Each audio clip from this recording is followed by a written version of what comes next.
یزید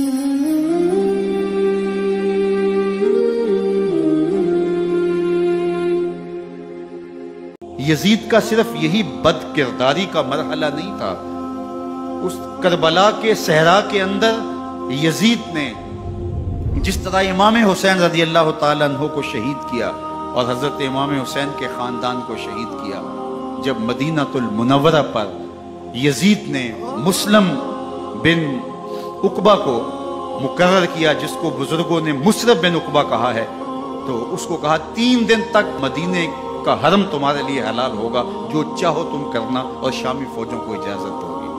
تو وہاں بھی انہوں نے 10,000 تابعین اور 700 صحابہ کو شہید کیا۔ حضرت ابو سعید خدری رضی اللہ تعالیٰ عنہ گھر سے باہر نکلے، کافی بوڑھے ہو چکے تھے، تو انہوں نے حضرت ابو سعید خدری کو پکڑ لیا، کہا تم کون ہو؟ کہا مجھے ابو سعید خدری کہتے ہیں۔ تو کہا ہاں تمہارا نام سنا ہے، اور داڑھی سے پکڑ کے کھینچا اور کہا کہ ہے تمہارے پاس جو ہمیں دو؟ تو کہا کہ میرے پاس تو کچھ بھی نہیں، میں تو فقیر آدمی۔ تو ان کے گھر ان کو لے گئے، تو 2 کبوتر رکھے تھے حضرت ابو سعید خدری نے، تو وہ کبوتر لوٹ کے لے گئے۔ تو ایک خاتون کے ابھی بچہ پیدا ہوا تھا، اور قابلہ نے، دائیا نے، وہ بچہ ماں کی چھاتی پہ لٹایا، اور وہ ماں کا پہلا دودھ پی رہا تھا۔ تو یہ جا کے کہنے لگے نکالو تمہارے پاس جو کچھ ہے، جو کچھ ہے وہ ہمیں دو، ورنہ تیرے بچے کے نہیں چھوڑیں گے۔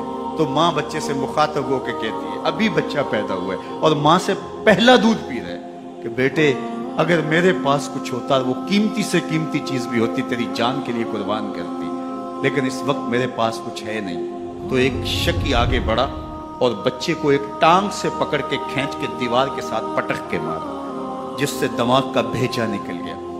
کیا کیا زیادتیاں نہیں کی۔ 700 صحابہ حرہ کے واقعہ میں شہید کیے یزید نے، اور 10,000 تابعین شہید کیے۔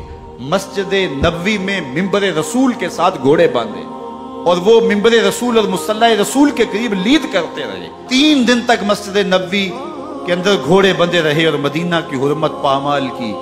مدینہ کے گھروں کے اندر یہ بدکماش داخل ہوئے، اور جو بدکاریاں انہوں نے کی کلیجہ منہ کو آتا ہے۔ 1002 شیزائیں ان بدکاروں کی بدکاریوں کی وجہ سے کنواری حالت کے اندر حاملہ ہوئی۔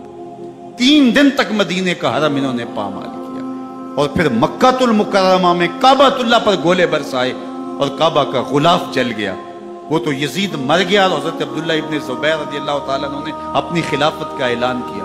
یزید کے یہ کرتوت تھے، ادھر اہل مدینہ کو ستایا، ادھر اہل مکہ کو ستایا، اور رسول اللہ صلی اللہ علیہ وسلم کے خانوادے کی بے حرمتی اور توہین کی۔ نہ صرف انہیں قتل کیا گیا، ان کی لاشوں پہ گھوڑے دوڑائے۔ ابن سعد اور شمر جو ہے وہ خیموں میں داخل ہوا، اور مخدرات اسلام کی چادریں چھیننے کی کوشش کی۔ حضرت زینب سلام اللہ علیہ نے مخاطب ہو کے کہا ہمارے چہرے کے رکھوالے چلے گئے ہیں، ظالم تو خیال نہیں کرتا ہم رسول اللہ کی بیٹیاں ہیں۔ حضرت شہربانو، حضرت زین العابدین اور حضرت زینب سلام اللہ علیہ، ان تینوں کو ایک اونٹ پہ باندھا گیا، اور باقی اونٹوں پہ باقی سادات کو، حضور کی شہزادیوں کو باندھا گیا، رسیوں میں جکڑا گیا، اور اونٹوں پہ باندھ کر کے کوفے کی جانب آگے آگے شہیدوں کے سر چل رہے ہیں، اور پیچھے یہ قافلہ چل رہا ہے۔ اور جب یہ قافلہ وہاں سے گزرا جہاں لاشیں پڑی تھیں، امام زین العابدین 14 سال کے تھے اور بیمار تھے، اور ان کا حوصلہ نہ ہوا، وہاں غشی ان کے اوپر آنے لگی، اور وہ منظر ابن کثیر نے، باقی لوگوں سب نے لکھا ہے کہ پھر جب ان کی یہ حالت ہوئی تو پھر سیدہ زینب سلام اللہ علیہ، جنہوں نے ابھی تک بڑے حوصلے کے ساتھ ساری مشکلات کا مقابلہ کیا تھا، اب ان کے بندن ٹوٹ گئے اور آنکھوں سے آنسو بہنے لگے، اور سیدہ زینب نے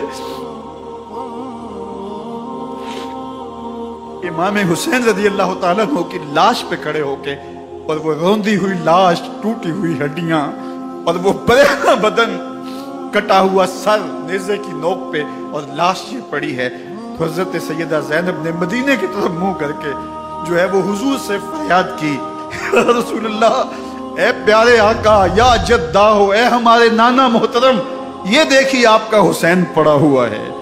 بدن سے کپڑے اتار لیے گئے، خاک ہوائیں اڑا رہی ہیں،